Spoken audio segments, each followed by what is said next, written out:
Hello, guys. I hope you're all well and having a lovely week.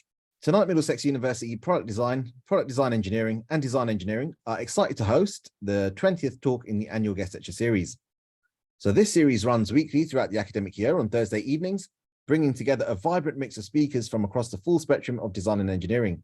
We have a mix of leading practitioners, opinion leaders, radical thinkers, and emerging talents to inspire and support your professional development. Tonight, we're really excited to host Tracy Sharp, founder at SharpMinds. And Tracy worked as a design engineer, a design manager, and an engineering director for over 15 years. She has really rich experience, which has taken her all over the world. And she's led the development on projects for household brands and names such as SharkNinja, KitchenAid, and Google as well. She has a detailed knowledge in terms of design for manufacture, design for assembly, plastics design, manufacturing techniques, and the product design and development process. Really interesting. Tracy will pick up on this and feature this as well. She hosts talks with schools, universities, businesses, and ERG groups as well. She designs and runs training workshops and facilitates one-to-one coaching programs. And Tracy's never had a woman as a boss, and she never had a female role model in her career. And in light of this, she became an accredited coach and founded SharpMinds, which she'll also give us more detail of. And she supports businesses to create more inclusive environments. She loves to educate and engage people in terms of equity, inclusion, diversity, and also giving practical solutions in terms of overcoming perfectionism, burnout, and things like imposter syndrome, while sharing what we can do to empower ourselves and support those around us as well. As usual, guys, feel free, if you wanted to gather your thoughts, your questions, and your comments in the chat. Throughout the talk, we'll have Q&A at the end as well. And there's an option to go live and interact with Tracy after the main talks. Just put a request through in the chat. And without any further ado, guys, over to Tracy with the talk titled An Essential Guide to a Successful Career in Product Development. It's all yours, Tracy. Okay, thank you very much, Ahmed. So thank you very much for joining whenever you're tuning in. So good morning, good afternoon, good evening, whenever you're watching this back. So I am Tracy Sharp from SharpMinds, and today I'm going to be covering something a little bit different to your kind of regular talk. So today we're going to be talking about an essential guide to a successful career in product development. And instead of it going to be about trying to get good grades, I'm going to be covering topics such as confidence, career paths, and being an excellent team player. So we have a packed agenda today. So first of all, I'm just going to go a little bit about cadence. Ahmed's already kind of covered some of it already. I'm going to give an introduction to myself and my career, which kind of yes ands what Ahmed's already talked about. I'm going to be sharing my top 5 lessons learned from my career in engineering. I'll talk a little bit about SharpMinds and how I can support you. There is a freebie at the end, so please stick around for that. And then we're going to have lots of time at the end for question and answers. Oops. So first of all, in terms of cadence, I just want to sort of say, in a world when you can be anything, please be kind. So today I'm going to be sort of sharing some of my stories from my personal career. Some of it is going to be quite vulnerable. So what I ask is please be kind, and also please be kind to each other. This is a place of respect. As Ahmed said, so if you have any questions, then please pop them in the chat. And there's going to be points where I do want to kind of hear from you as well. So please make sure that you are using the chat, and please stay muted in the meantime. So first of all, I wanted to kind of explain a little bit about how I came to be sat here in front of you today. So my career started 20 years ago. So I graduated in 2003 with a degree in product design engineering from Strathclyde in Glasgow. I'm originally from Scotland. And I didn't really get my first proper break in engineering, and I'm going to tell a little story about that later, until 2004. And so I joined a company called Storm Interface, and I was basically a junior engineer, and we were designing keyboards and keypads for outdoor terminals. But I always wanted to kind of get more involved in design consultancy, because I really wanted to have a diverse kind of background so I could understand a bit more about how things work, and then basically be able to understand and specialize with a kind of previous understanding. I luckily got my break in 2007 with a design consultancy called Industrial Design Consultancy, which is based in Berkshire in Batchett, really close to Windsor. And I had wonderful experience there, and I was dealing with all kinds of products such as medical devices, transport, commercial products. But I really wanted to kind of get more into consumer products and domestic appliances. This was really where I wanted to go. And in 2011, I changed jobs and I worked for a company called Therefore. and that's based in central London. And there I was definitely getting the opportunity to work for bigger clients and then also quite exciting projects. So it's about like Bluetooth speakers. It was sort of like products for Google and TomTom. And I had a really great experience there as a design engineer. But the problem with kind of working in consultancy is it's actually quite rare to be able to see the design process from start to finish. And I always wanted to be a better engineer, and I wanted to kind of learn from my mistakes. And so then I kind of decided that it might be better for me to go into an in-house design team. And so in 2015, I joined a company called SharkNinja. Now, at that time, it was not very well known at all, especially in the UK, but it was a massive, massive company in America. And when I started in 2015, the London office had only been started the year before, and there was only about 20 of us. And in that time, I was able to have like a wonderful experience from start to end of a project. I started off in the motor device, which did blenders, and I was able to go out to China. And I was really excited about that because I'd always been really excited by Asia and Asian culture. I'd traveled out to Japan and Hong Kong, and I was really excited to do a bit more. So I was really, really excited for the opportunity to travel out to China about 3-4 times a year, see the factories, be on the line. And I've always wanted to be a better engineer. And I knew that there was going to be real opportunity for me to grow as a design engineer out in China. And SharkNinja is the kind of place that if you don't ask, you don't get. And so I asked for a secondment out to China in the office in Shenzhen. And I moved out there in 2017. And I was based in Shenzhen for 3.5 years. I did 2 years with SharkNinja. I was leading a team of design engineers. And if you've ever heard of the product called the Foodie, it's the first pressure cooker air fryer product. That's my baby. I was the technical lead for that project, actually based in China. And then I actually became responsible for the team. My boss left, and basically I stepped into the role. I was design director out there as well. And I changed jobs to work for a company called WIT Group. It was a factory that did OEM and ODM projects for massive company names such as Nestle, KitchenAid, and DHE. And I was head of industrialization there. So I was leading teams of project managers that were leading product development teams.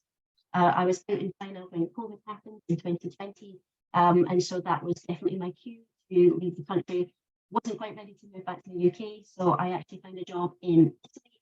And I was basically working at a company called Stiga. They make lawnmowers and kind of gardening equipment. And I was the director of implementation and improvements there. And as Ahmed said, in that whole career, I never had a woman as a boss. I never had any positive female role models. And you know, after this point in my career, I sort of discovered that actually I was the role model. And people were looking up to me, and people were looking to me to guidance. And so rather than being annoyed that I didn't really have anybody around me, I decided to lean into that. And I founded my business, SharpMinds, last year in 2022. I retrained to be a coach in 2021, and I basically became fully accredited last year because I wanted to give back to people like me. I wanted to kind of give back and give a voice to people who doesn't have it. And so I'm a massive advocate for diversity, and I promote allyship, and I promote empowerment for diverse and underrepresented people. So it was actually quite difficult for me to just choose 5 topics for my lessons learned because, as you can see, I've had a very, very diverse background. But today I'm going to be covering 5 topics. First one is nobody really knows what they're doing. Second one is everything is a competition. Third one is network like a boss. Fourth is allyship is for life, not just for Christmas. And fifth one is options, lots of options. So I think through my whole career, I've always really struggled with confidence. Like I've always really been concerned that everyone else knew more than me. I was always really worried when it came up to appraisal time that I just hadn't really done enough. And I was really worried that I was just going to get fired and that I was going to get shouted at. And I just felt like I needed to do more and more and more. And you might resonate with these feelings. And this is imposter syndrome. Now, in my time at SharpMinds, I've done a lot of research about imposter syndrome and like what causes it and who's impacted by it. And the initial kind of reaction is that women is impacted by imposter syndrome more than men. And that's actually not true. Women and men are both impacted. But what normally happens is, because of the way that we kind of choose to raise boys, then we're basically kind of shutting down their emotions. And what generally happens is men will internalize their feelings, whereas women will externalize their feelings. Therefore, certainly in my own experience and the experience of seeing women also in the same industry, that women are more likely to say, I'm not creative enough, I'm not smart enough, I'm not technical enough. And when I moved out to China, I got promoted to associate director, which I never even believed would be remotely possible. But I was promoted. I didn't get any training whatsoever. I was thrown into the deep end, and I was just really worried. I was really worried about my performance. I was really worried about what were people thinking. I was really worried about, what are people saying about me behind my back. I was worried that I wasn't doing enough. And I was going to my boss and saying, Steve, can I do any more? What should I do? Am I doing the right thing? And this would happen on a kind of fairly regular basis, until one day he said something to me, which has stayed with me until now. And it was, Tracy, nobody really knows what they're doing all the time. You just get better at hiding it. And he went on to say that, of course, people will generally know their job, but when it comes to project by project, situation by situation, moment to moment, everybody is just trying to make it work. Everybody has that feeling of panic and just basically gets better at hiding it. And I was so amazed by this kind of feedback, because I had also been placing not only so much pressure and expectations on myself, but I was placing all these expectations on the people around me also. That these people that I looked up to, like my mentors, my bosses, they were just making it up on the spot. And I actually couldn't believe it. And I actually kind of also felt like I needed to know everything for my job in order to be able to do it. So for me to be kind of eligible for a promotion or another job, I needed to ensure that I had all the skills. I needed to make sure that I knew everything about that job. But that's actually not the case. So what's actually the case is that basically people get really bored if they're not growing. And there has to be a level of growth and learning and acceptance whenever you've started a new job, even at graduate level. And so what I kind of learned was a lot about kind of self-compassion. And I also wanted to sort of share with you guys today, not only about the different types of imposter syndrome and how to recognize the signs, but ways that have really helped me and I hope will help you overcome it. So did you know that there's actually 5 different types of imposter syndrome, and they manifest themselves in different ways? And so I wanted to kind of review these because you might be saying these things to yourself. So for example, the first one, the perfectionist. If you're kind of saying to yourself, when you get maybe like 90% on an exam or a paper, I could have got 95%, or I could have got 100%. I always could be doing better. Or if you're the expert, which basically means that for me to even be able to be considering myself as knowing anything, I have to know everything. If I don't know everything, I don't know anything at all. Or the super person that says, I have to be the best, or I am nothing and I will not be accepted, and that is a failure. Or the soloist who says, I have to do this by myself, otherwise I've cheated, otherwise this isn't fair. I have to do it by myself. Or the natural genius who says, I shouldn't really do this unless I know that I can do it perfectly first time. And so I really would love to hear from the chat. We have 16 people in the chat. I'd really love to ask you, which one do you resonate with, if any? Which one of them speaks to you the most, or that you recognize in the way that you speak to yourself? Type your answer and populate in the chat, guys. Yeah, add it into the chat.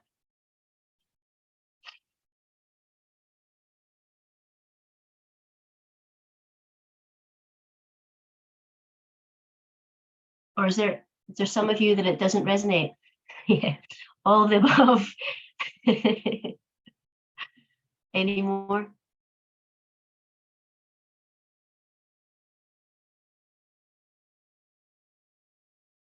Which one speaks to you?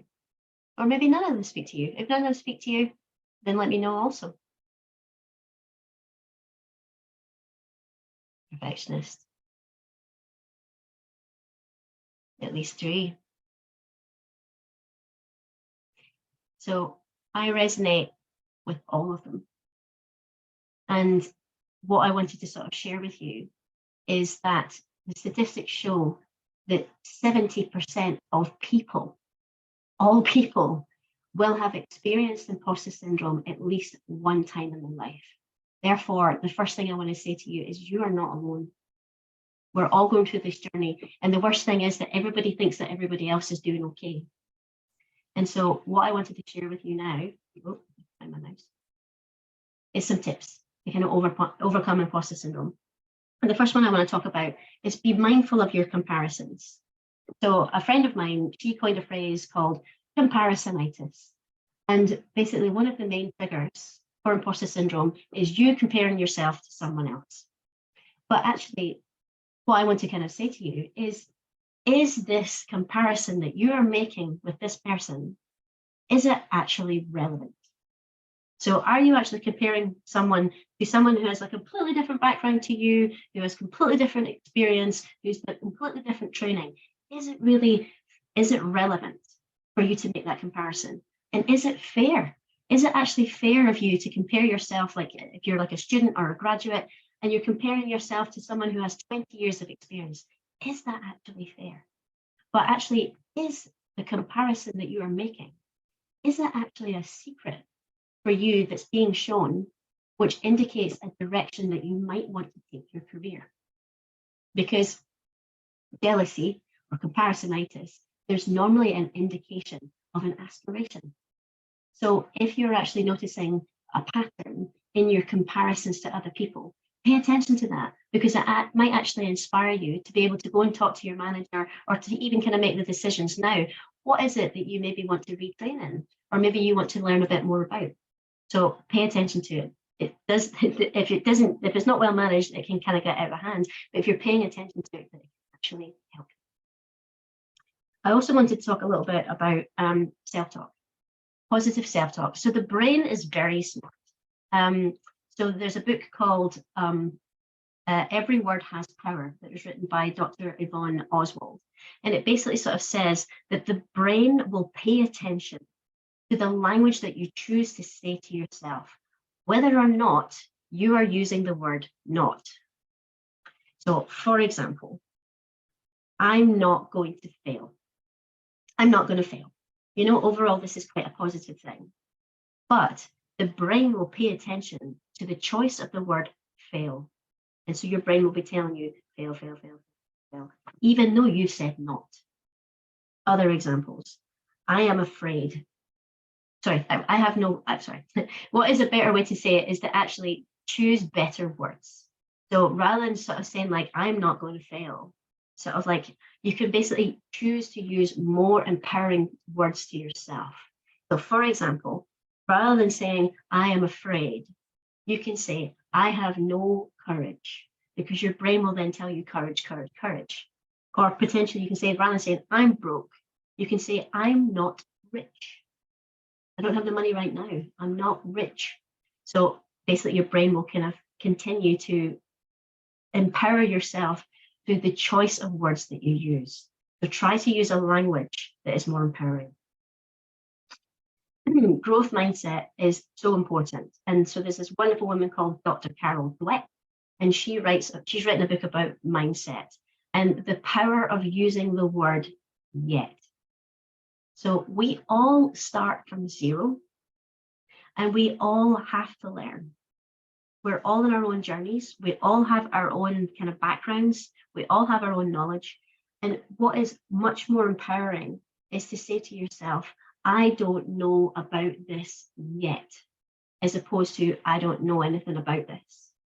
So if you're using the word yet, then it insinuates that you are going to give yourself the space to learn and the space to grow. What you should also pay attention to is to track and measure your successes. So we all get so bogged down in the day-to-day, in the projects, in the deadlines. And I know that, it is March, so I know you guys are probably going to have lots and lots more deadlines coming up.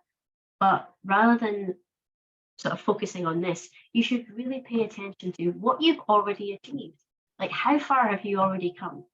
And so it's definitely like a really, really good mindset to get yourself into, because you can carry that into your career. That if you are regularly tracking and measuring your successes, then it gives you a chance to really recognize and acknowledge where you are and how far you've come. And finally, the last point is to find your tribe. This doesn't mean people that look like you. This means people that think like you and people that think you're awesome. Because there's going to be some really hard days when you just don't have the energy to be mindful of your comparisons or using positive self-talk or saying to yourself the power of yet.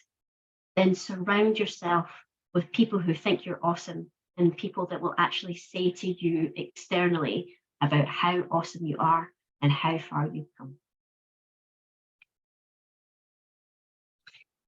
So the next topic is everything is a competition. So what could happen if you put a perfectionist into a fast-paced, very competitive environment? The answer is everything is a competition. So when I was little, I always wanted to be the best. I always wanted to be top of the class. There was like a top 10 when I was in primary school. There was a top 10 of like who had done so well in maths that particular week, and I needed to be on that every week. This was when I was like about 8, 9, 10 years old. I took that kind of mindset all the way through university. I wanted to be the best, and then it shouldn't be any surprise to anybody that I would bring that into the workspace as well. Except I really enjoy the creative process and the design process, but I was never really a natural engineer. And there was some stuff that I was really good at, and there was stuff that I knew how to do, like a design for manufacture. I understand kind of like the plastics and tooling design and production, like that's my wheelhouse. But I always kind of like found myself very frustrated at the fact that I just couldn't really kind of come up with like mechanisms nearby, because it was just that little bit more challenging for me. And so basically, when I became a manager, I actually was quite good at it. And I always wanted to be a manager. I always wanted to work with people, but I wanted to kind of be an engineer first so I could understand what was really required and what I was asking people of. And so when I became a manager, then things started to change and things started to be a little bit more difficult. So you can't really tell right now, but I'm actually very short. I'm very petite. I'm 5'2", and I am much older than you think. Like whatever number you're thinking, add at least 5 and you're probably still a bit off. And I was normally one of the few women in the team, like maybe like in some places I was the only woman in the team. And therefore I felt I had to be incredible in order to be seen.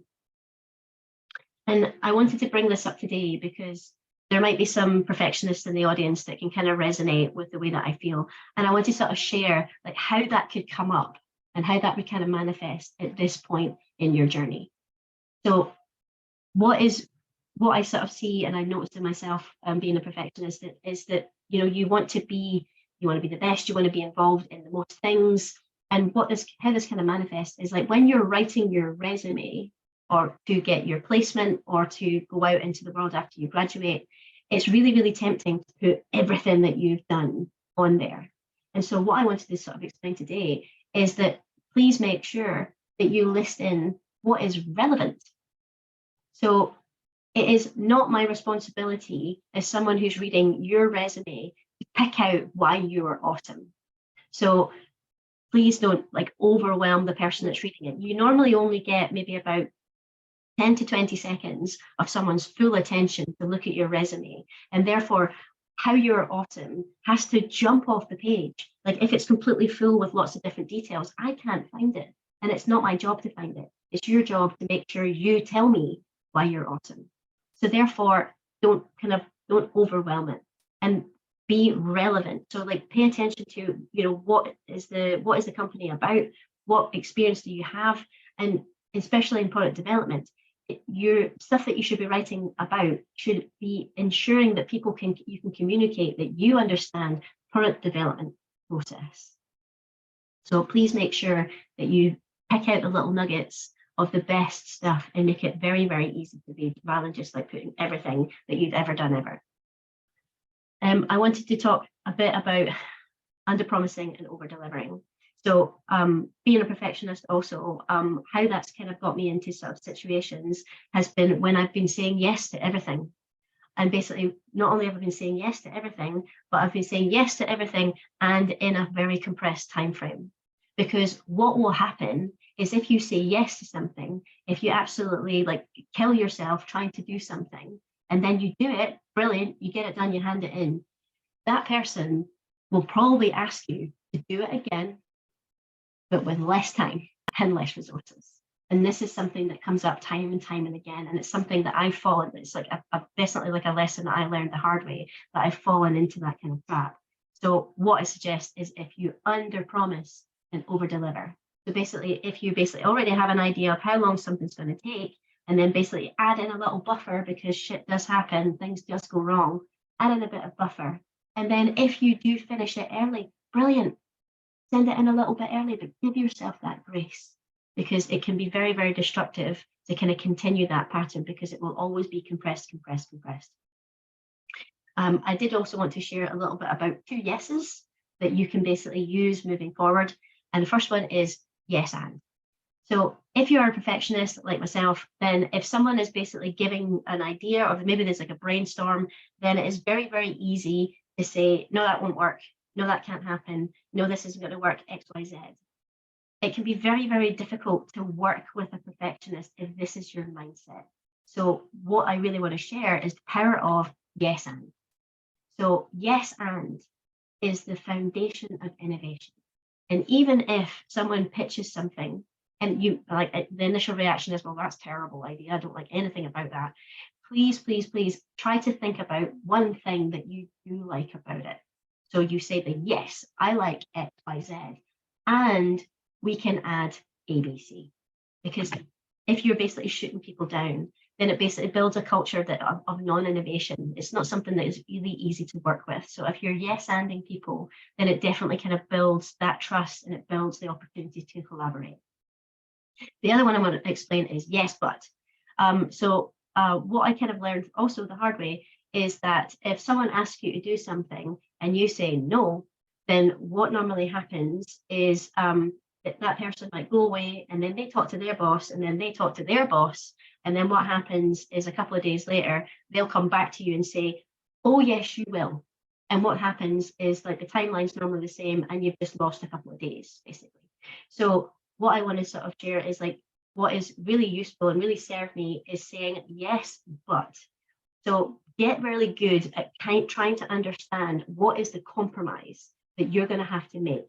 So if someone asks you to do something, they can say, yes, I can do that, but the timeline, the budget, or the schedule has been, timeline, the budget, or the quality is going to be compromised, because these are the main 3 things that are important in every project. So if someone is suggesting something to them, get really like do your homework, try and find out like what is possible, so that if you're saying no, then it's for a really good reason. Or you can say yes, but, and ensure that the people that are asking you is very, very aware of what can happen. So yes and yes, but. So I also wanted to kind of share a little bit about, what can happen if you don't really kind of nip it in the bud or be able to kind of manage like perfectionist tendencies in business. Because basically, I was really proud of my ability to be a grafter. I had a reputation that people would come to me because they knew that I would be able to deliver on something. And I always wanted to do a great job, and I never really wanted to let anybody down. And that was the last point of there was really what was my downfall, because I kept saying yes to everything. I didn't want to let anybody down. I kept working. I wanted to be the best. I wanted to kind of like do a good job. And at my worst, in terms of like when I was working at my worst times, I was working 80 hours a week. I was losing weight. I was anxious all the time. I was panicking. all the time. And I was angry all the time because there's always someone who is willing to work harder than you, longer than you, make bigger sacrifices than you. Everything will be a competition. So where do you want to stop? What competition are you trying to win? What do you think is going to happen when you actually win? And I never, ever stopped to ask myself these questions. I didn't know what I wanted to win. I just wanted to win. And I never did. And I bring this up because what happened is that it culminated in my burnout. I was basically working all the time. I lost loads of weight, and my mental and physical health really suffered. And so what I wanted to share is what is so important is you have to understand your values.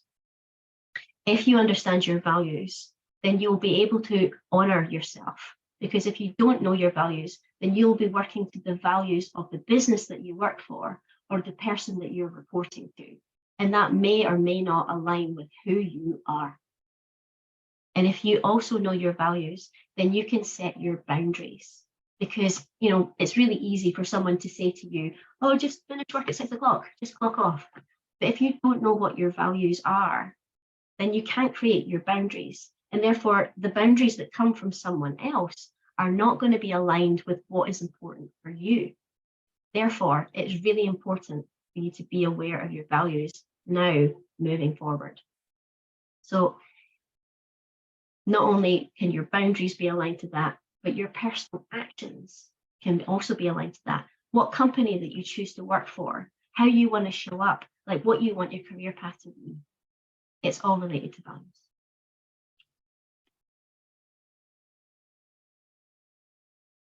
So when I was thinking about the essential guide to navigating, having a successful career in product development, I had to talk about networking. Now, my imposter syndrome told me that I had to do this alone. When I was first starting out in my career, I was absolutely convinced that I had to do everything by myself, because otherwise I would have cheated. Otherwise, I didn't deserve what had come to me. But actually, in reality, nobody does this alone. Everybody is leveraging the network. So what I really kind of wanted to sort of share was my first story, as I mentioned in my journey. So it took me a full year. I got a master's with distinction at Strathclyde University, but it took me a full year after I graduated to get a job. And when I got the job, it was a junior engineer job. It was just sort of doing some drawing updates. It was filing, it was creating paperwork. It was quite unfulfilling. And what had kind of happened is I moved from Scotland to London, and I was living in temporary accommodation for the summer. And my neighbour, he was an American guy. He was in the UK on a placement. And basically, he was working for 3 months at this company called Interface. And when he left, he returned obviously back to America to kind of continue his studies. He said, "Hey, Tracy, the company that I'm working for, they're looking for a permanent junior engineer. You should apply." And so this was my first-hand experience of networking. That basically, in that conversation, I handed a copy of my resume to that guy, and that guy put my resume on someone's table, and I got the job. So it is so, so important to leverage your network. And so, if you sort of say I'm only a student, I don't really have a network. That's not true. So if you think about your friends, the parents of your friends, your partner's friends, you need to think about who is involved, who is actually in your network of people that and ask them, ask for opportunities. And what I would say is what is really, really helpful is don't ask for a job, ask for a conversation. So say someone, a friend of a friend or friend of mum's pal or something like that, and say, rather than saying, "Do you have a job?" Because that's a yes, no, closed question. If they don't have a job, they'll say no. But if you say, "I'd really like to know more about your business, could we have a conversation?" then basically this gives an opportunity for you to not only learn more about the opportunities that are there, but it also allows that particular company to be aware of who you are. And normally what happens is maybe there won't be a job now, but maybe there will be a job later and they will remember who you are. I also want to kind of definitely iterate something which it's so important, especially in engineering and design world, that this world that you are entering is actually surprisingly small.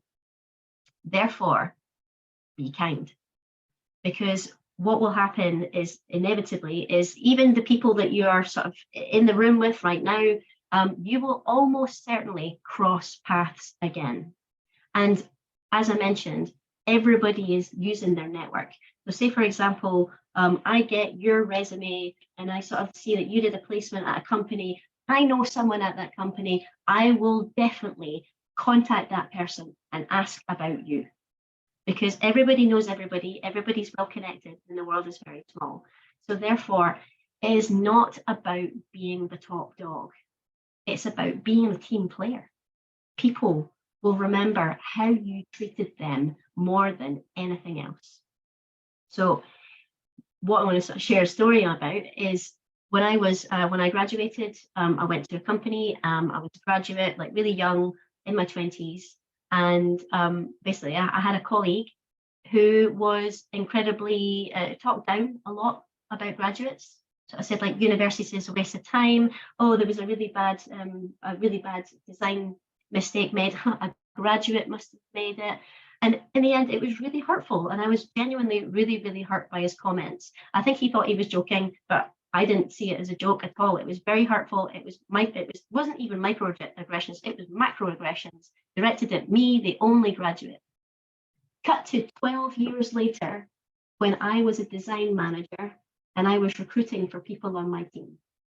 Guess whose resume ended up on my desk? Did I give him an opportunity to have an interview? No, I did not. I will always remember the way that he treated me, and I would never want anybody like that to join my team. So the world is small. Please be kind. So I couldn't have gotten to where I did in my career if it wasn't for my allies. And I have to acknowledge that I worked really, really hard, but I was also given opportunities by people when I just didn't ever really believe in myself. I kind of bring this up because, it's not just about, I'm a big believer in empowering women. There's only 16.5% of engineers are women, so we've got a long way to go. But women can only do so much by themselves. We need allies. And so I want to share a little bit about how can we empower others? And it's not just about women, it's basically how can we empower underrepresented groups? And I do want to start off with a story. And so because in terms of like my journey, my actual personal career journey, I've had great allies, but I need to sort of share a story about the impact of having no allies. So the first kind of subject I want to talk about is be curious, don't assume. So once I had kind of made the decision to move to China, I talked to my boss about it, and we said, oh, maybe we should talk to other people in the China office to maybe get some advice for you. And there was a colleague that was from the studio office, and he was based in London for a little while, and we had a meeting with him. Now, I knew who he was, but I didn't know him, and he didn't know me.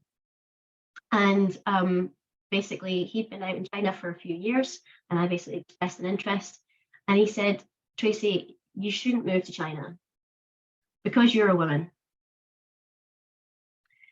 And what he meant by that was that his belief, his bias, was not only that the China team wasn't going to be able to handle having a woman in leadership in engineering there, but also that I wasn't going to be able to handle it. And what he said did not empower me at all. And my journey to China almost ended there and then. And so what I want to kind of share is that just because no one else is doing something doesn't mean it shouldn't be done. And just because you might find something difficult doesn't mean other people will. We need allies to not make assumptions about what we can do and what we can want. If there's a situation where you have an underrepresented person who's going to go out there and be courageous and be vulnerable and do something that no one else has ever done, as an ally, you should ask yourself, how can I celebrate that and how can I help her? We are going to need a lot more people to do bigger and scarier things to get equality in the engineering leadership world. So ask yourself, how can you support those around you that are doing something that other people aren't? Second point is be consistent. So it's pretty self-explanatory. Like, if you are choosing to be an ally, it shouldn't just be out of convenience. It shouldn't just be about getting kind of browning points. It should be because it is part of your own personal culture. It is part of your own personal values. And when things go wrong and shit goes down, that's when you double down. Be consistent. And what other thing I want to sort of ask about here as well is that if you're going into a new environment, if you're basically on a placement and you're not aware of what the diversity goals are, then you should ask about them. Because basically cultivating an inclusive culture requires input from everybody. And if you don't really know what it is your responsibility to find out.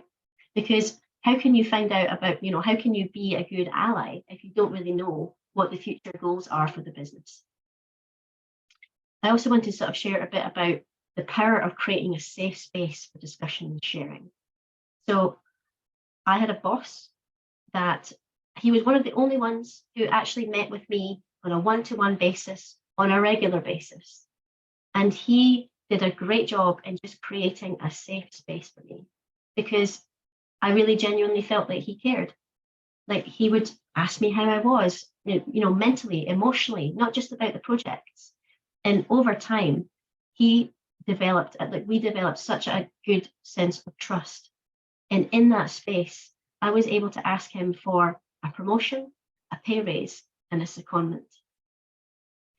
If you're creating that safe space for people, people will really ask for what they want and what they need. And we need more safe spaces that allow people who are underrepresented to put their hand up and say, I want to do this. And my last point is to refer your colleagues. So women are 26% less likely to ask for a referral. And what that basically means that if there's someone that it could be for a job or a placement or whatever in your future, if you have someone in your kind of network who is amazing but doesn't realize it, refer them. Put their name forward, because and I did it for many, many years. I wasn't promoted for 10 years of my career because I didn't think I was ready and I didn't think I was worth it. Whereas I've had opportunities given to me by careers by my allies who felt like I was ready, even though I wasn't. And they supported me to get me where I needed to be. And my last point tonight is about options, lots of options. So I think that what I want to kind of share is that, actually, no, I'm going to ask, can you add in the chat, what degree course are you doing, please? Just type it in the chat. What course are you studying right now?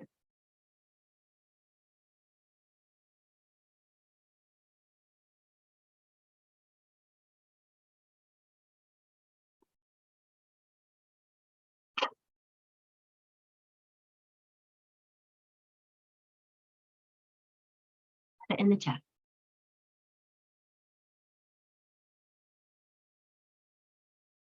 Go on, guys. Write down what program you're currently studying, undertaking at university.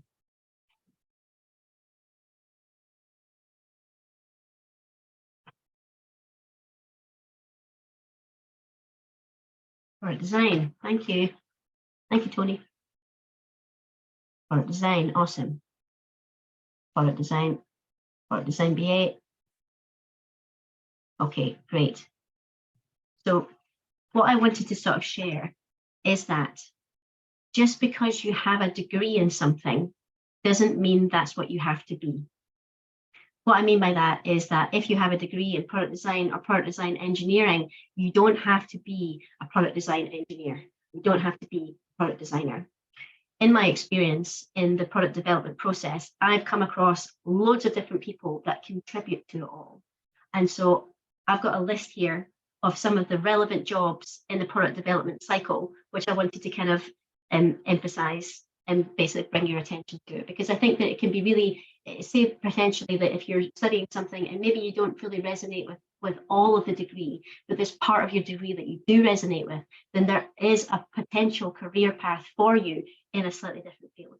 Like, for example, so if you are excited about the front end, if you're excited about like kind of current trends of what's going on, the changes, what's going on in the industry, and you're just like totally on the ball, then you can get involved at the front end of the process. When you're looking at design trends, you're a design researcher, or maybe you quite enjoy getting into the nuts and bolts and the bare principles and the technology side of things, then you can be at the front end, and you can be a part of the research and engineering. Or like if you think that you want to kind of like take a step back and you're more involved in the kind of marketing side of things, and like you're excited about kind of consumer insights, like the human behaviors and how that all kind of connects together, then you could potentially be a product manager. Or potentially you could be a technical project or a program manager, which means if you're very organized, if you kind of love bringing people together, if you are just like really, really like good at keeping people together, keeping responsible, tracking a load of information at the same time, you can get into project management.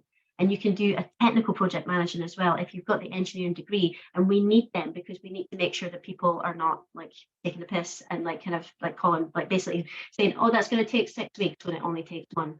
So we need people with technical kind of skills as well. Or you could be a straight up kind of industrial or product designer. If you love being in a workshop, you love kind of like getting your hands in there, get yourself up, like hands dirty, doing stuff. You could be a model maker. Then of course you could get mechanical engineer, or if you prefer electrical, or if you like a combination, you could do mechatronics, software. If you can, get involved with some sort of software, because this is how the landscape is changing at the moment. So there's so many, especially in the UK, there are so many opportunities for software and UI UX. So if there's any kind of way to kind of get a bit more hands-on with like app development or software development, get involved there, because that's how things are changing. Or if you like the back end of the process, if you are really excited about manufacturing engineering, you like production, you like to be involved in like how stuff is actually made, how stuff is actually built, then you could be a back end person. So you could be involved in the testing to understand how things are going to fail. What do we need to do to improve the product? Or if you just love being a stickler about individual little bitty things, be a quality engineer. We need quality engineers to keep everybody else in check. Or manufacturing, which is basically like, you know, how can we put this down the line? What are the tools that we need? What are the jigs and fixtures? What are the machines that we need to sort of test it? Production engineer, like how is the line running? How efficient is it? Or continuous improvement? How are we going to basically improve things? How can we get more output? So my point is, there's going to be something there for everyone, depending on what you like. So if you have any other questions about that, about anything here which is interesting to you, then let me know in the question and answer sections. And so that's kind of it. That's kind of it for my kind of lessons learned. I did want to kind of share just a little bit about myself. SharpMinds, basically I help small businesses attract, retain and empower women in design and engineering industries. I help people kind of stay accountable to their targets, and I help people make targets according to their personal and business values. If you're interested a little bit more, find out a little bit more about myself or my career, then you can have a look at my website, SharpMinds.coach, or you can get in touch with me directly at Tracy at SharpMinds.coach. The QR code is a little takeaway. So it's a little freebie here. Like if you are struggling with imposter syndrome, if you're struggling with confidence, then download the QR code and you can get a little bit more kind of information about like basically a bit more about the tips that I kind of gave earlier. It's a bit of a takeaway, so you can keep that and kind of walk away with it, keep your kind of confidence in tech moving forward. So what else are you curious about? So we've got 7 minutes on the clock to 6 o'clock. We did start a bit late, so I don't know if we want to kind of go a little bit later. So what else are you curious about? What would you like to know? It's just a question and answer session. I'm going to put this back up. Amazing. Tracy, that was a fantastic and a really inspiring talk as well, touching on your journey, but really importantly, all of the lessons that you learned throughout and kind of embedding that throughout obviously your experiences and kind of general things that can be applied to all of the participants online. As usual, guys, I mean, feel free to continue to gather your thoughts, your questions, and your comments in the chat as well. If you want to go live and interact with Tracy, just put the request through and we can make that happen. Go for it, guys. It's a little quiet in the chat tonight.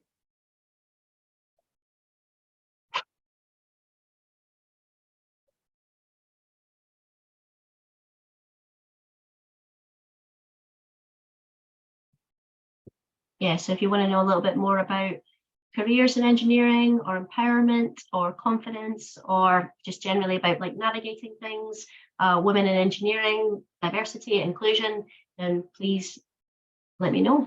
Please ask a question. Amazing. Tracy, a question coming through. What would be your recommendations in terms of some of the students now, they're looking for placements, or some of the students now they're a few weeks or months away from graduating? What's your advices in terms of the first steps in terms of getting their first role in design engineering? Yeah, advice on first role. Again, as I would sort of say, like a bit like what I mentioned before, is really about using your network. So there are lots of big graduate schemes out there, like kind of, I think I would say like get ahead of the pack and basically start applying for that now.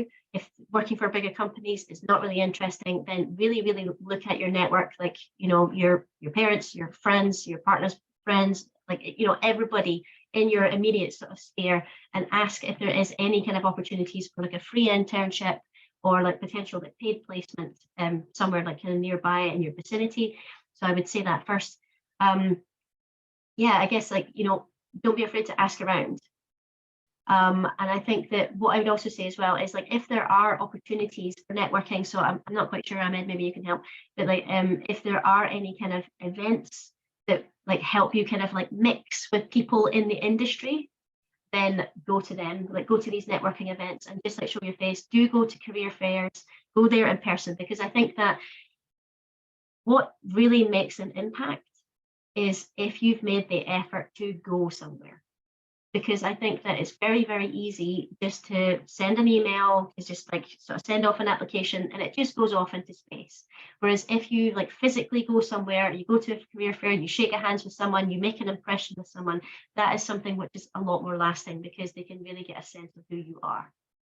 So, and I would also say as well, make sure you've got a LinkedIn profile. So definitely coming up to now, because it's going to be, LinkedIn is just the way that people do connect. It is a really good way to network as well. And especially if you're doing like a degree show, then people are the expectation now is for students to have LinkedIn profiles. I'm connected with people out in the industry, and so it is a really good way for people to kind of understand who you are as a snapshot. So make sure you've got your LinkedIn profile ready as well to go. Amazing. More of a comment coming through from Layla. It's not really a question, but Layla just wanted to say that as a woman herself, your talk really inspired her. So thank you. You're very welcome. That's why I'm here. That's exactly why I'm here. So I never really went to any of these kind of talks when I was at university. There was no one really in my sphere. I didn't really have any kind of positive female role models. And so that's why I want to give back. I do want to give inspiration. If I can do it, I'm from like a crappy council estate in Scotland. If I can do it and move to China, then so can anybody. So yeah, thank you for coming. Amazing. A question coming in from Tony Smith. When you're at a company, you spoke a lot about not overworking yourself and the imposter syndrome and so forth. How do you go about standing out without working more? Okay, I would say deliver. Do what you say you're going to do, because that takes time to build that up. But people will really respect reliability, because if you go in and you're like, okay, if you go in and you're making a big splash and you're kind of like a bit of an extrovert and you're trying to show off, that means nothing if you don't deliver. So that really does make an impact. But I'd also say put yourself forward for things as well. So if there is an opportunity that can help you kind of develop your career, if you are interested in it, then there are going to be opportunities out there for you to do a bit more. So, I mean, I've done it myself. Like I worked I was working in the position of a design manager for a few months before being promoted for it. But basically I knew that I was going to be asked to do that job. And so I walked into my boss's office and I said, I know you're going to ask me to do this and I will do it, but I want a promotion out of it. So I think being bold as well, and don't be afraid to ask for what you want. Amazing. One of the roles that you mentioned, obviously, in terms of understanding your characteristics, your personality, and understanding whether, you know, being an engineering role or a manager role is more appropriate for your skill set and yourself. How do you get that first role, you know, and what type of experience do you need if you wanted to go into management? So I actually got my kind of first management position internally. So I got like an internal promotion. What I would sort of say is pretty much kind of building on what Ed sort of said before, is like, if you have taken the initiative before, and if there is opportunities to lead smaller projects, then basically like try to do them as well. So really, in terms of experience, it really is about like time management, people management, and relationship building. So I think that a lot of it is, and a lot of that kind of comes with practice.